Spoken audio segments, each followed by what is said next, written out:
I'm walking along the southbound platform at Mystic Station. This is part 2 of my railroad story in southeast Connecticut. As in many states, the development of transport in Connecticut has followed a rough sequence of horse-drawn conveyances and stagecoaches, to canals, to ships, horse-drawn and electric trolleys, and railroads. Some of it overlapping in place and time.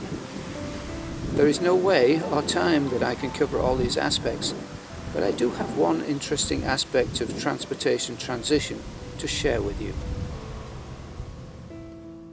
The Farmington Canal from New Haven to Farmington was opened in 1828 and completed its 70-mile route with 28 locks to Northampton in Massachusetts by 1835. Only one lock, number 12, is extant.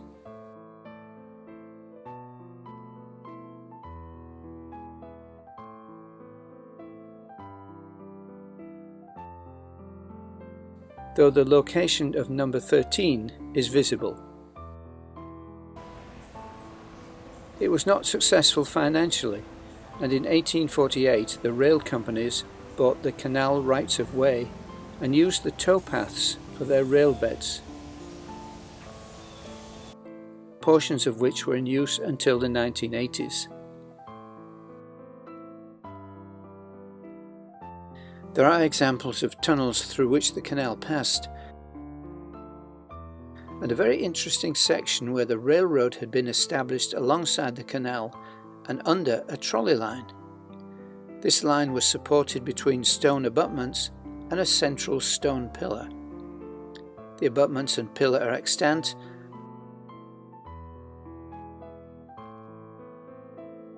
though the trolley path is heavily overgrown.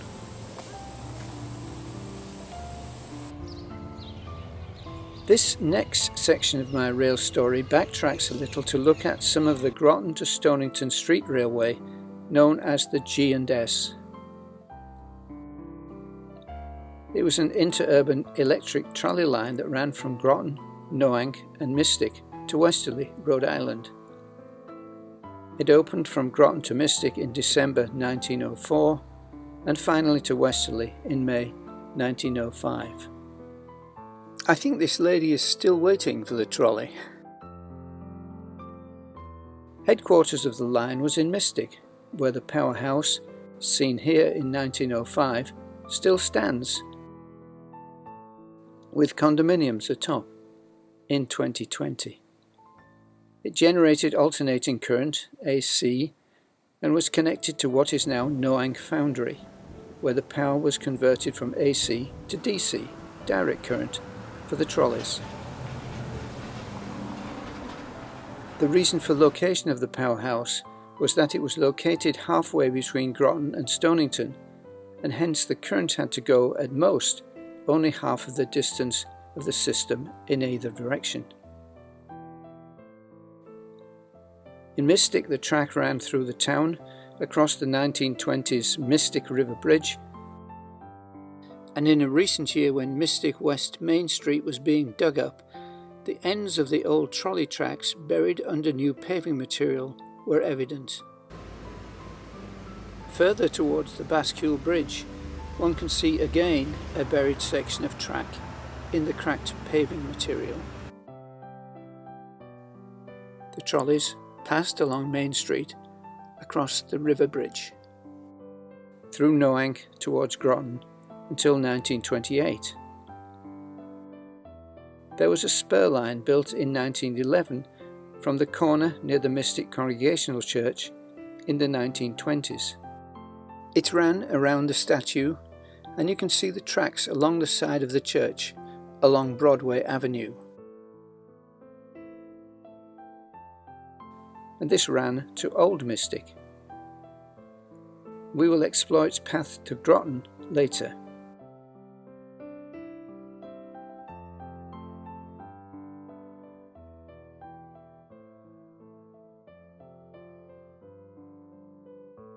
The first Mystic Railroad station opened in 1858. It burned down and was replaced in 1866 as a freight house a situation not uncommon at that time. The current station was built in 1905 by the New Haven Railroad, and the gabled canopy was destroyed in the 1938 hurricane.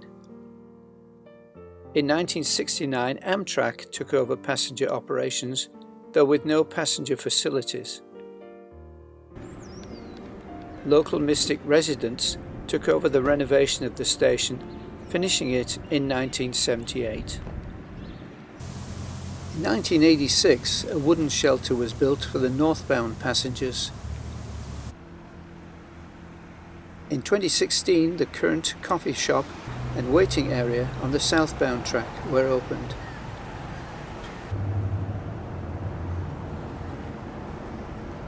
It is here at the Mystic station that we find the first at-grade crossing of the second section of my story.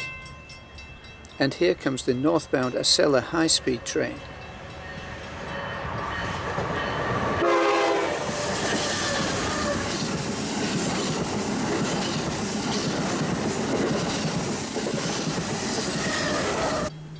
Because of the curvature of the track here in Mystic and the speed of the through trains, there is a significant camber or banked turn, as you can see when the southbound regional train enters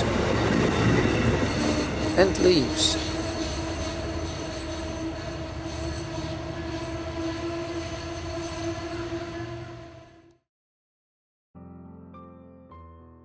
South of Mystic and across the coastal water to Noank has its own interesting history.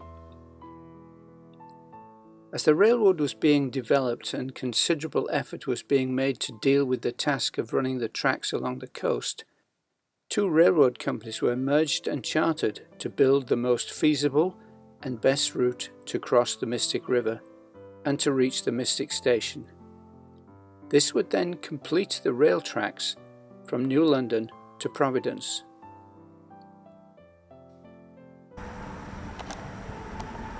In the 1850s, the railroad company engineers chose the route from Noank to Mystic, building a causeway with a bridge that would allow small craft to pass under.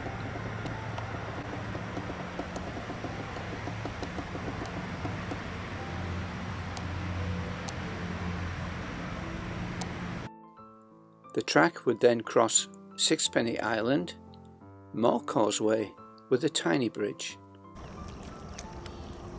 and past Abigail's Island that was mostly dredged subsequently to provide gravel fill. Finally, abandoning the original plans to cross Mason's Island. However, a quarry was opened at Pine Hill on a northwestern point on Mason's Island for rock to contribute to the railroad causeway.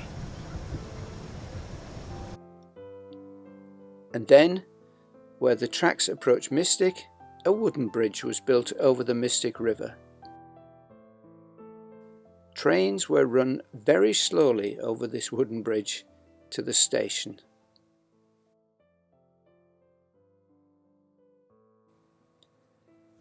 The original single-tracked drawbridge of 1819 was wooden and was replaced with a steel swing bridge in 1875, and the current two-tracked truss-style swing bridge was built in 1984. Interestingly, the rail tracks originally crossed the river at a different place to the current ones. You should be able to see the two land areas on the north side above the modern tracks, where the old lines were laid. The old track areas are populated by vehicles on the right lower side of the picture.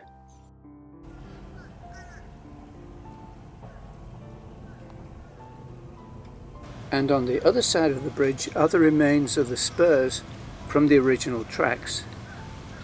This spur is also visible on this old mimic track diagram.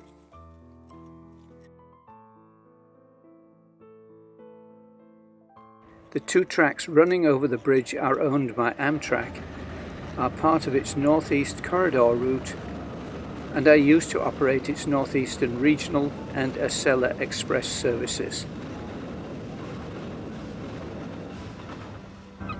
This remarkable engineered bridge is the easternmost drawbridge on the Amtrak-owned Northeast Corridor.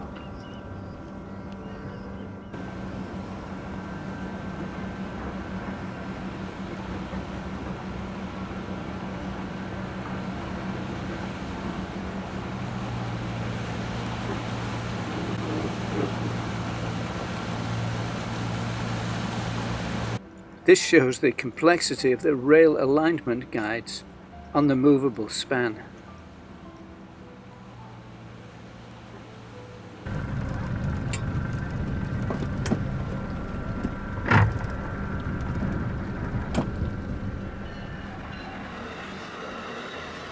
Travelling southwards from Mystic, our next at-grade crossing is at West Mystic. Close by there is a community at Willow Point on the coast relatively close to Pine Hill on Mason's Island. In James Allen's 1976 book, Major John Mason's Great Island, we read the following. William Ellery Maxon, who had the shipyard at Willow Point, made his own little deal with the railroad company. He built the station in return for at least one stop a day. In later years, one mail sack was thrown off and another grabbed by a hook off a gallows. As you can see, the station is still in existence, but it was originally along the rail. In other words, it has been rotated 90 degrees. The station building bears the insignia of the rail system at that time.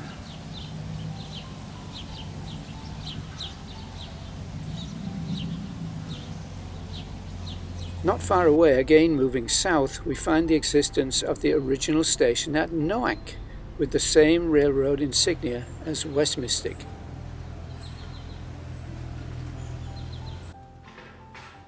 To maintain a level track bed, an excavation was made to create the Noank Gap.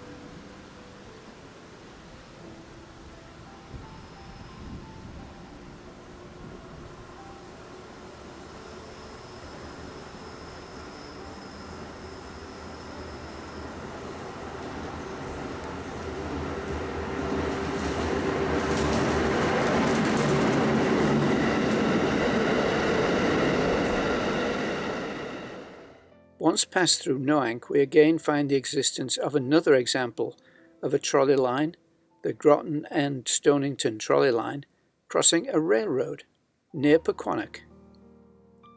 Seems we are back to the overlapping evolution of transportation that we considered at the beginning of this part of my railroad story.